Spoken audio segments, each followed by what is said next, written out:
여러분 안녕하십니까, 누리필입니다. 자, 4월 4일 선고일, 헌재 주변에 많은 사람들이 이제 가려고 하겠죠. 그러나 지금 경찰은 이미 가포 비상령을 이제 발동시켰습니다. 그래서 헌재 주변을 완전히 이제 진공 상태로 만들겠다라고 하고 있죠. 각급 학교 그날 하루 다 문을 닫습니다. 학교뿐 아니고요. 뭐 주유소라든가 가스가 이렇게 저장되어 있는 그런 곳도 전부 지금 폐쇄 조치를 하고 있다 그러더군요. 그러니까 그쪽으로는 못 들어간다라고 봐야 됩니다. 그걸 뚫고 들어갈 수 있는 힘은 존재하지 않습니다. 탱크 같은 걸로 이제 밀고 들어가면 몰라도 그러니까 불가능하죠. 일반 국민들이 거기 들어간다라는 것은 말이 안 되고요. 그런 시도를 하면 안 됩니다. 하면은 그거 완전 폭도로 몰린다니까요. 지금은 혁명을 할 수 있느냐라는 명제 앞에 좌파도 그거 불가능해요. 우리 우파든 좌파든 혁명은 지금 없는 시대입니다. 불가능하고요. 옛날에는 통신수단이라든가 이렇게 소위 말해서 이 매체가 발달해 있기 전에는 혁명이 가능했어요. 국회하고 방송국만 장악해도 되거든요. 근데 지금은 그거 장악해도 혁명이 안 됩니다. 뭐 다 알려지는데 뭐 국민들에게. 그럼 반대 진영에서 뭐 수십만이 몰려 나올 것이고 뭐 그렇게 되면은요 아무것도 안 돼요. 그래 혁명이 불가능한 시대가 됐다라고 보면 틀림없어요. 오직 선거를 통해서 이기는 수밖에 없습니다. 그래서 부정선거 저 이슈를 제대로 두고서는 안 되겠죠. 자, 지금 선거일에 지금 저 좌파들도 보니까요 민노총이 지금 벌써 어제부터 뻗치기를 하고 있잖아요. 민노총 뻗치기 아시죠? 이런 건데요. 민주노총 긴급 지침이라고 이런 게 지금 내려져 있습니다. 72시간 비상행동에 돌입한다. 4월 1일 헌재 앞 1박 2일 철야 투쟁 시작했고요. 요게 이제 4월 4일까지 이제 간다라고 되어 있습니다. 전체적으로 이제 민노총이 이제 숫자를 계속 굴리고 있는 것 같은데, 이들이 사실은 경찰 당국이 볼 때는 조금 신경 쓰이는 조직입니다. 지금까지 경찰을 위협할 수 있는 조직은 요 민노총밖에 없죠, 사실은. 민노총 중에서도 과거 금속노조를 기반으로 한 그 죽창 부대들, 이제 그게 경찰과 이제 맞다이를 뜰 수 있는 존재로 이제 그렇게 평가가 됐고요. 죄송합니다만 보수에는 그런 조직 자체가 없습니다. 그래서 아예 생각을 안 하시는 게 좋아요. 그리고 현재 주변에 가가지고 말이죠. 어떤 결과가 나왔을 때 뭐 당연히 저는 기각이나 각하가 나온다고 봅니다만 만에 하나 다른 어떤 상황이 오더라도 그때 헌재를 뭐 이렇게 와 하면서 밀고 들어간다 손 치더라도 아무 의미가 없습니다. 헌재 들어가면 뭐합니까? 이미 결론이 나버렸는데. 그게 와 하는 게 이게 통하려면 혁명이 되어야 가능하거든요. 혁명. 제가 앞서 말씀드렸잖아요. 지금은 국회 장악하고 저기 그 KBS 방송국 장악해봐야 아무 소용 없다니까. KBS 같은 그런 방송사가 도대체 몇 개입니까? 그 언론사가 도대체 몇 개예요? 옛날은 완전히 다르다고 봐야 됩니다. 그래서 국회의원들을 한꺼번에 약 한 200명 이상을 그냥 이렇게 뭐 이렇게 어디다가 가둬놓고 체포할 수 있으면 몰라도 뭐 그런 상황이 아니면 어렵습니다. 그래서 혁명이 불가능한 시대이기 때문에 인용이든 뭐 기각이든 결정이 나면 그걸 끝입니다. 바로 조기 대선으로 갈 수밖에 없어요. 막 이렇게 항의를 하고 막 이렇게 원성이 막 이렇게 하늘을 찌르고 뭐 좌파가 됐든 우파가 됐든요. 그런 엄청난 소요 사태는 일어날 수가 있겠지만 그걸로 판을 뒤집는 것은 가능성이 0입니다. 아예 0.1% 있다 이런 것도 아니에요. 0입니다. 0. 그래서 그 후에 대한 이야기는 없다라고 보고 바로 빠르게 조기 대선으로 갈 수밖에 없는 것입니다. 그럴 경우에는 만일에 그 대통령이 기각되지 않고 인용될 경우에는 말이죠. 그러나 대통령이 기각이나 각하가 되어서 이제 직무를 복귀하게 되면 좌파들이 아무리 떠들어봐야 그것도 헛박입니다. 되지 않는다니까. 경찰이 가포 비상령을 발동시켰을 때는요, 그야말로 중무장 상태로 나온다라는 걸 말합니다. 지금까지 집회를 할 때는 경찰들이 몸만이 있었잖아요. 뭐 총도 없고 뭐 들고 있는 게 아무런 무장이 없잖아요. 이제는 캡사이신을 들고 옵니다. 거기다가 장봉을 들고 온다니까요. 캡사이신 알죠? 이거 쏘게 되면 눈 못 뜹니다. 완전 난리가 난다고요. 그 상태에서 이제 그 뭐 폴리스 라인 쪽으로 들어오는 사람들을 그 장봉으로 내리치는 거죠. 우리가 미국이라든가 영국 같은 이런 데서 많이 봤던, 네덜란드, 프랑스 이런 데서 많이 봤던 그 장면이 등장합니다.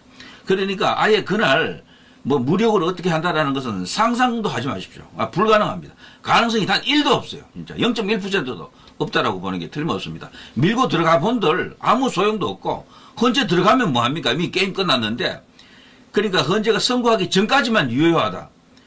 그 후부터는 빠르게 그 후 스테이지로 가야 됩니다. 우리가 이겼을 때는 이긴 대로 졌을 때는 진 대로 그렇게 갈 수밖에 없다라는 거죠. 자, 주한 중국 대사관 한국 체류 중국인에게 헌재 광화문 여의도 한남동 피하라. 이날 이 주변에 가지 말아라고 지금 엄명을 내렸더라고요. 저는 이번에 이 중국 대사관에서 특별히 이런 지시를 한 것은 충분히 이해가 갑니다. 워낙 시끄럽잖아요, 요즘. 완전 이 모든 어떤 사태의 그 배후에는 중국이 있다라는 것 때문인데, 이걸 이제 중국 대사관도 뭐 다 알고 있죠. 그래서 이런 이야기를 이렇게 하는 것 같습니다. 자, 그런데도 과연 중국인들이 나오지 않을까? 뭐 그것은 뭐 가봐야 되겠습니다만 조금 줄겠죠, 숫자는 아무래도. 어쨌거나 지금은 주력이 촛불행동 측에서는 만약에 대통령이 복귀하게 되면 저들이 유혈 사태를 각오하라고 좀 떠들고 있습니다. 심지어는 이재명 그 박찬대도 지금 그렇게 말하고 있잖아요. 이거는 그들이 지금 상황이 만만치 않다라는 걸 알고 있기 때문에 그런 말을 한다라고 봅니다. 그 이재명 박찬대가 그 정도로 나올 정도면요, 그 촛불행동이라든가 민노총이라든가 이 소위 현 정권과 맞서는 그 어떤 행동 조직에서는 뭐 당연히 폭동 같은 것도 지금 언급하고 있다고 봐야 됩니다. 그래서 경찰이 지금 초비상 상황에 있죠. 경찰이 초비상이라는 것은 이 우파 보수를 의식하고 초비상은 아니고 저쪽을 의식했다라고 보는 게 맞습니다. 저는 우파 보수 쪽은요, 지난번 서부지방법원 그런 사태가 그 이례적인 건데, 그때는 체포 관련한 어떤 이슈이기 때문에요.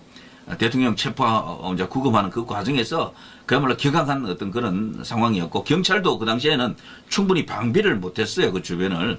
그러니까 그런 일이 일어날 수가 있었는데 지금은 다릅니다. 아예 원천 봉쇄를 하고 있기 때문에 그 폴리스 라인을 뚫는다라는 것은 다시 한번 강조합니다만 불가능합니다. 우리나라에서 폴리스 라인을 뚫을 수 있는 조직은 없습니다. 민노총도 못 뚫어요. 죽창을 들고 밀고 들어가도 안 뚫리는 게 그 폴리스 라인입니다. 아까 제가 말씀드린 것처럼 그거 뚫으려면 장갑차라든가 탱크 들고 이렇게 밀고 들어가지 않는 한 못 뚫습니다. 그래서 아예 생각도 하지 않는 게 좋습니다. 이번에 경찰이 가포 비상을 발동하고요, 지금 대비 태세를 하고 있는 걸 보게 되면은 그야말로 중무장입니다. 병력도 많고요. 그리고 지금 가용 할 수 있는 그 수단 중에 일단 그 경찰 진압봉이라 그러죠. 뭐 거긴 단봉도 있고 중봉도 있고 장봉도 있는데요. 다 사용한다 그러죠. 주로 장봉을 또 이렇게 많이 갖고 온다, 이런 이야기도 있습니다.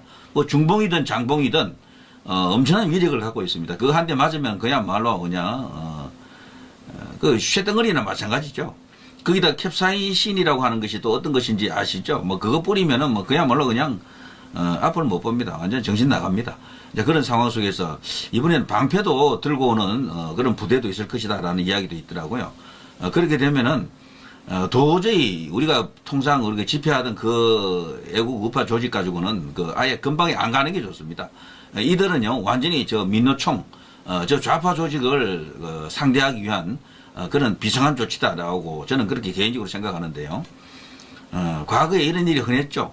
이 좌파 저쪽 이제 민노총을 중심으로 한 저쪽 조직들은요, 진짜로 경찰하고 대결을 한다니까요. 칼싸움을 하는 겁니다, 이렇게. 전부 이렇게 쇠파이프 같은 거 들고 와서 이렇게 치고받고 하는 겁니다. 진압봉 대 쇠파이프의 대결, 뭐 이런 역사가 있었죠. 거기다가 이제 나중에는 죽창까지 들고 왔던 게 저쪽 좌파들이죠. 민노총이죠. 이런 게 흔하게 많았습니다. 2009년 쌍용자동차 노조원 평택공장 점거 농성 사건 당시 경찰이 장봉을 휘두르고 있다. 장봉이라고 하는 것은 긴 그 봉을 말하는 거죠. 이런 것도 있고요. 그야말로 이거는 요즘은 사라졌는데 과거에 이런 일이 흔했습니다. 그래서 민노총이 집회한다. 그럴 때는 이 경찰 기동대들이 아예 긴장을 한다 그러죠. 왜냐하면 이런 상황이 펼쳐지기 때문이죠. 이거는 우리가 그동안 쭉 봤던 집회하고는 완전히 다르잖아요. 이게 바로 시위죠. 집회라기보다는 이게 시위죠. 이들은 뭐 연설이고 뭐가 없습니다. 그냥 모여서 바로 그냥 치고 들어가는 거죠. 이런 걸 하기 위해서 과거에는 수도 없이 많았습니다. 이런 것들이. 박정희 대통령 때도 일부 있었지만 전두환 대통령 때 이게 적정을 달렸고요. 그 후에도 한동안 계속 됐었죠. 이런 게. 이런 식입니다. 이거는 이제 제주도에서 있었던 건데 경찰의 물대포와 방패, 곤봉을 동원한 진압이 시작됐다. 자, 이런 것들이 다시 재현될 가능성이 큽니다. 과거 사진을 조금 보면요. 이런 것들이죠. 이게 제주도라고 하는 작은 지역에서도 지금 이런 엄청난 그림이 나왔던 겁니다. 경찰대, 저 시대가 격렬하게 대치하면서 싸우는 모습이죠. 이런 건 집회라고 할 수 없겠죠. 그야말로 이거는 전쟁터고 시위입니다. 자, 이런 상황을 경찰이 지금 예상을 하고 모든 준비를 다 끝내놓고 있습니다. 때문에 여기는 우파는 갈 필요도 없습니다. 가도 아무 의미도 없고 이건 오직 저쪽 좌익들, 민노총을 상대하기 위한 어떤 그런 비상한 수단이다, 조치다 이렇게 봐야죠. 자, 뭐 이 정도 하면 좋겠고요. 자, 이 때문에 이번에 이제 선고가 내리기 전 그때까지만 유효하다라고 봐야 되죠. 그 후는요 빠르게 다른 상황으로 넘어가야 됩니다. 그래서 집회를 그동안 꾸준히 이렇게 개최해왔던 분들 있잖아요. 그분들도 상당히 부담을 아마 가질 가능성이 큰데 만일에 원하는 결과가 나오지 않았을 때 뭐 원하는 결과대로 나왔으면 아무 문제가 없죠. 그야말로 잔치가 되겠죠.